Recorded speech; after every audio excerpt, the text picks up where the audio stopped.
State your name for the record. Wade Barnes. Night of January 31st, all of the damage was done. Don't touch the water. Months pass before anyone comes out to fix anything. I wake up and there is a huge water stain on the ceiling. He took a single finger. And then he just bounced on his bed and boop. Water is just flowing out and I am just sitting there taking it. Stay away from the water. The house soiled all over him. He's dead now, isn't he? We all just stood there, shocked. We're not supposed to be here. The only way to get the answers you seek is to ask the right question. What'll it take for you to leave? Tacos? And while the inside of our house is being put back together, the outside decided to go on a full out rebellion. You ever seen a whirlpool form in your street? A man, a house, a wife, 2 dogs, 1 cat. What does it mean? Disaster. I'm sorry, did you say a whirlpool formed in your street? Yeah. We looked outside and I could not believe what laid before me. The water. I'm gonna stop you. A whirlpool, as in the thing that forms in the ocean or the sea, was in your street. Yeah. The water had to have been 3 feet high, at least. As you can see, this base of the mailbox here comes up 2 or 3 feet on me. The water came all the way up to this bar at one point. The water flooded all the way up to right about this line, just before this line. That doesn't normally happen, does it? With this house, nothing is normal. June 19th, the very next day, the painters show up to fix the house. We walk into the living room, they look at the ceiling, and everything looks good. They can paint. So I open the double doors that lead into where JP was covered in shit. And what I saw nearly killed me on the spot. The ceiling was dripping and soaked again, and that drip, drip, drip, drip. It had to be a prank. It had to be someone was messing with me. Someone was fucking with me. This could not be really happening again. The day the painters show up. Rewinding back to May 22nd, it's fixed. June 8th, the drywalling's done. June 19th, they show up to paint, and that day, the leak is back because the house doesn't want to be fixed. So we call the plumber. Again, the painters are working in the other room. The plumber comes in complete disbelief that he's at our house for the same toilet and ceiling. Again, he cuts open the ceiling. The pipe is fine. He goes upstairs to the toilet. There's water on the floor beneath the tank. His best explanation was, well, we came in and we took off the toilet twice and had to put it back. One of those times, the nuts and the bolts in the bottom of the toilet tank must have come loose. Have you ever seen that happen before? Like this? No. But it happens. He replaces the bolts. He stays for 2 hours to dry out the ceiling, dry out the pipe, to dry the floor, to make sure that there's not a single leak. He came to me for payment, yada yada, and said, all right, I'm 100% confident that the leak is fixed, the pipe is secure, the bolts are secure. Everything is as fixed as it can be. But in your house, I'm maybe 99% sure it's fixed. So a month goes by, no more drips, no more water stains, but our hopes were to be dashed yet again when the house decided that it was bored and wanted to strike again.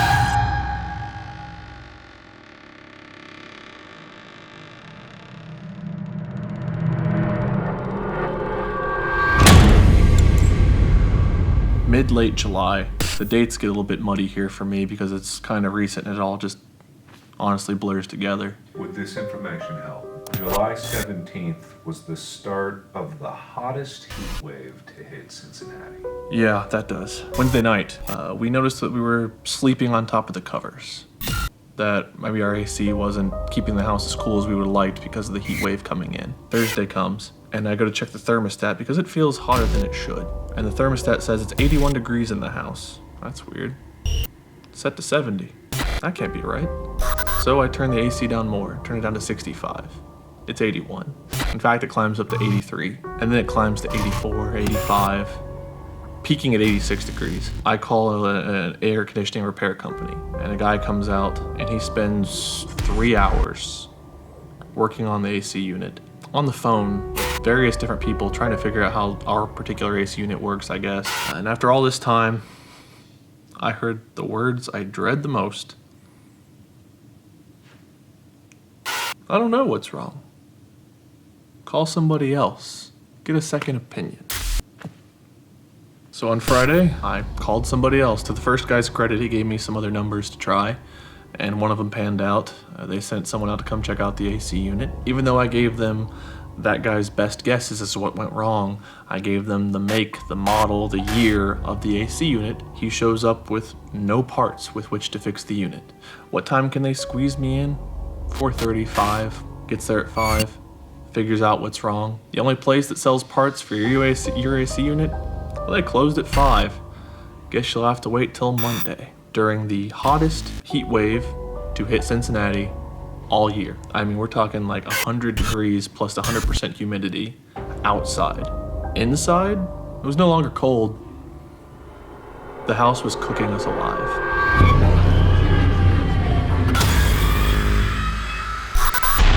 You have a demon living in this house. Can you get it out?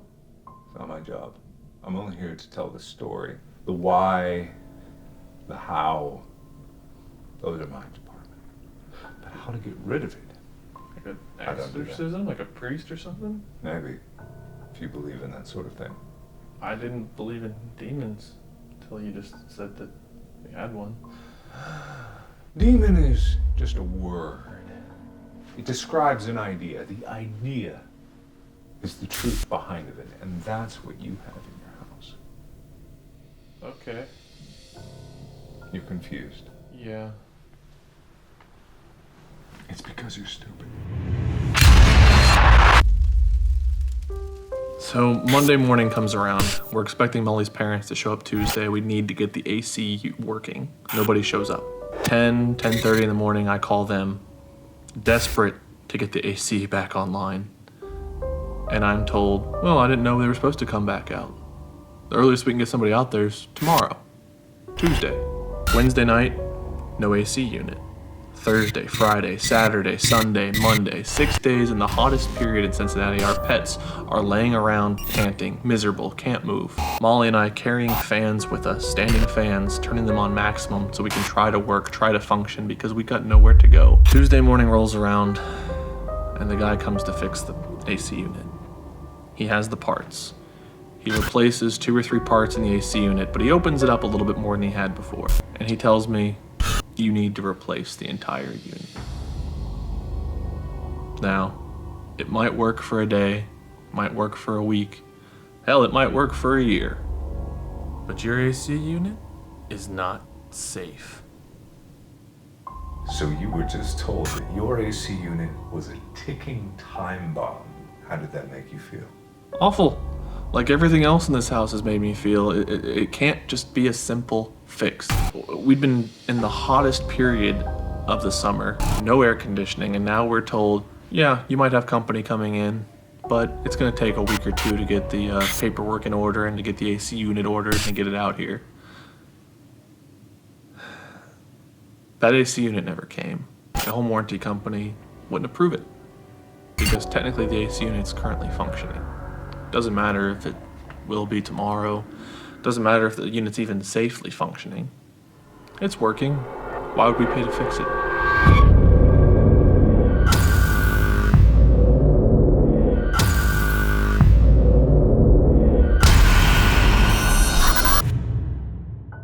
My job is to determine how this happened. Who did you hurt? Who did you kill?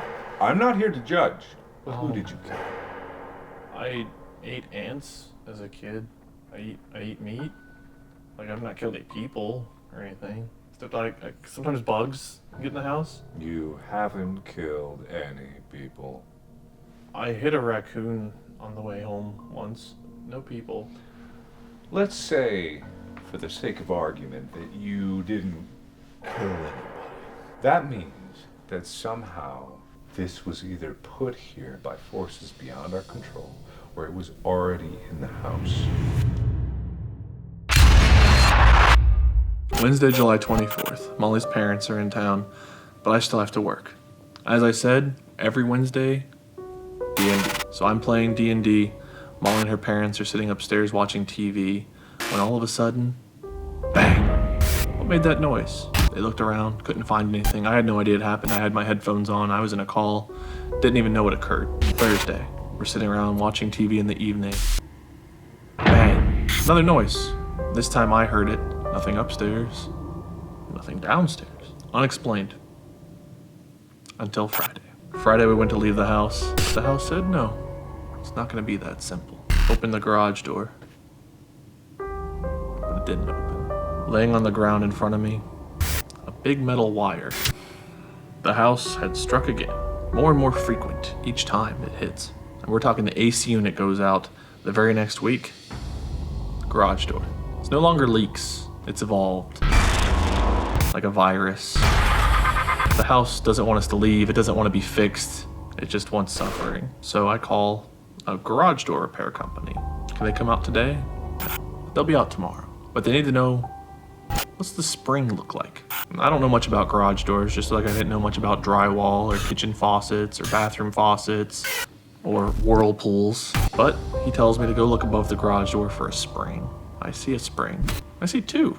That's weird. He told me there'd only be one. Oh, our spring split in half. July 26th, the garage door repair company shows up. They replace the spring, they replace the wires, and I'm waiting for the bad news. But the bad news doesn't come. It's fixed. This is the first time this has happened where someone came in and fixed the problem. July 29th, the painters come to paint the drywall in the room that refuses to be repaired. 9:30 in the morning. The painters come in. I open the double doors. I take a deep breath. I close my eyes. I prepare for the worst. But the ceiling isn't dripping. The floor isn't wet. They paint. They leave. They're done. Nothing new has gone wrong. Whatever the curse, the spirit, the poltergeist, the demon, whatever, it's gone. It's finally gone. I'm going to ask you this. Really think about it. Okay. Did at any point, any plumber, any painter, any repairman actually give you an answer as to what was causing the leak? No, I never got an answer as to what caused it. Not one of these people in the year and a half that your house has been going through this ordeal has told you what caused the problem. Only the garage door. Literally everything else was a complete mystery. You shut off the water main and water still leaked. Yeah, for like 7 hours after that, yeah. And no one had an explanation for that. They thought that water might have been like already in the ceiling at that point, but they couldn't figure out what made it get there. Why'd the water come back out of the shower, and they had no explanation for that. You see, these things are the things that your mind justifies. You are comfortable now because you think it's over. I guarantee you, this will never be over until you find the source and you root it out. Okay, how do I do that? I'm not here to tell you how to do anything. I'm not a problem solver. I'm a problem finder. And I think I've found the problem, so my job here is done. I will bill you. Thank you for your time. I didn't hire you. I didn't.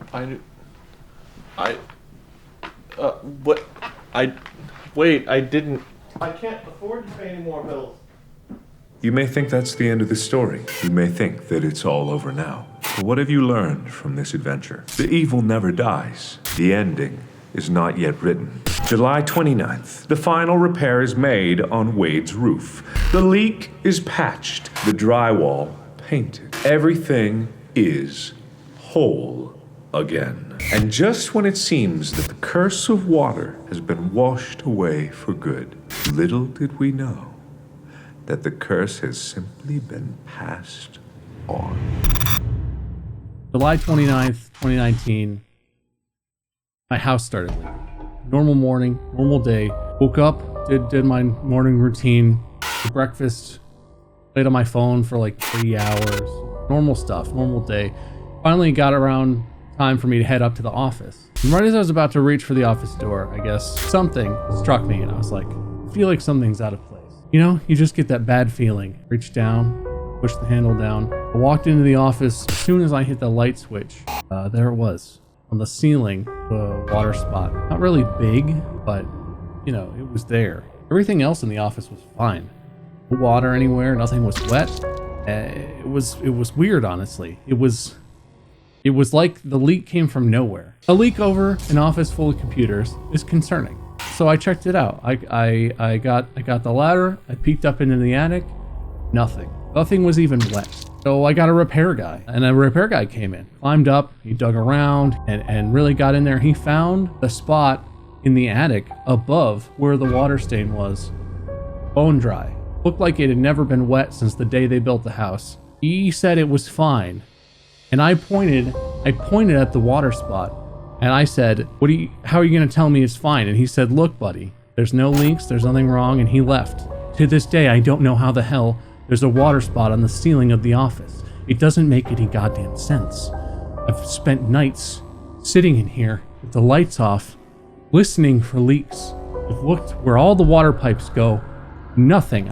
I've stared at that stupid stain on the ceiling both during the day and in my dreams for so many hours that I swear to God I have the son of a bitch memorized, and there's no earthly reason why that water stain is on the ceiling of my office. It doesn't make any sense. Unless I can figure this out, unless I can put this to rest, just in here, just mentally, I don't know if I'm gonna be able to live in this house. I don't know if this is gonna work for me. That goddamn stain is ruining my life. I blame Wade. The creature that haunts this house, it kills you emotionally, it kills you mentally, it takes away your sanity, your hope, and it drains you of everything in hopes that the rest will just take care of itself. If you had the option to pass this curse onto someone else, but you would never be affected by it again, would you take that deal? Hell yeah.